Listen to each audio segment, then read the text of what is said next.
Hey everybody, this is Chris DeFurio with Keys to the Shop. Welcome to another episode of Shift Break, a short episode designed to give you tools and insights to help you with your career.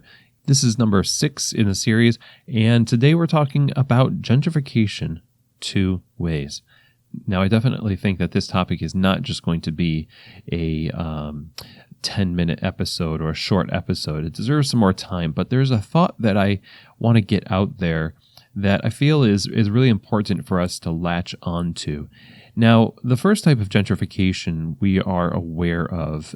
It's been a topic, and for good reason, because coffee shops are at the forefront of the gentrification debate, and the issue itself is a very important one because communities are being displaced by commercial endeavors, and one of the flagship businesses that come in and sort of take a hold in a community and represent to many gentrification is coffee shops. And one of the many things that is a problem here, aside from just predatory landlords and things like that, is the mentality of the owner or the person starting the coffee shop that has no regard for the culture and the neighborhood where that coffee shop will be opening. You find a good piece of real estate and you're really excited because it's really cheap. Mostly it's in an economically depressed area, and there are people living there. That's where they call home. And often we get, as an industry, we see dollar signs instead of stories. And we solve problems before asking questions. We assume that we're going to go into a neighborhood and people are going to love us because we're bringing this coffee shop. But barely ever is the legwork done to ask the neighborhood if it wants a coffee shop, basically, or get to know the inner workings of what is already there, because there's always something already there. I know that Boss Barista covered this thought as well in their podcast about gentrification. That idea that there is nothing here is false. And what kind of a difference do you think it would make if you came in to a situation as an owner where you did see a piece of property that you wanted to open a coffee shop and didn't just assume because you could that you should, but saw your coffee shop as that third place, that community hub, which coffee shops, they become that. It's not just what the owners make it, it's also what the community makes it together.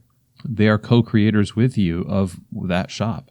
And so respecting them by learning about them, that culture, their needs, the community, investing in the betterment of that community and not just assuming to bring in an entirely different culture and be welcomed with open arms. Going in, asking questions, getting to know the neighborhood, investing personally, and making it a conversation instead of a monologue. This would go a long way, I think, to overcoming what has come to be, I think, a calling card of the third wave or progressive coffee movement as it relates to gentrification, and that's arrogance. That arrogance is something that we need to overcome. Now, that's the first type of gentrification, and there is a much, much more to it. And, I'm just a guy talking about it in this short episode, and it certainly will get its own episode. But I want to talk about the second type of gentrification that I think helps inform the first, and that's internal gentrification.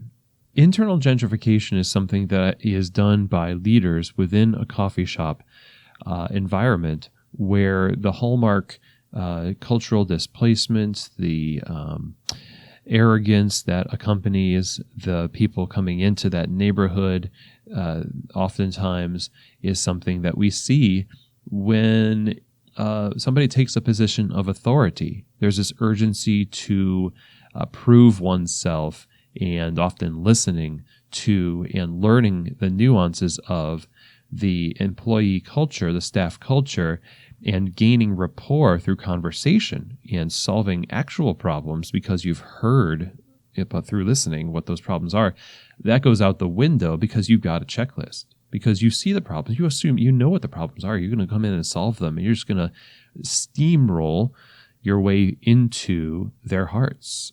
Well, it just doesn't work like that. You just don't show up on the doorstep of an employee culture and say, "I'm here," and have them welcome you in, any more than you would come in with a business plan to a neighborhood and do the same thing. You have got to play it like a relationship because that's what it is.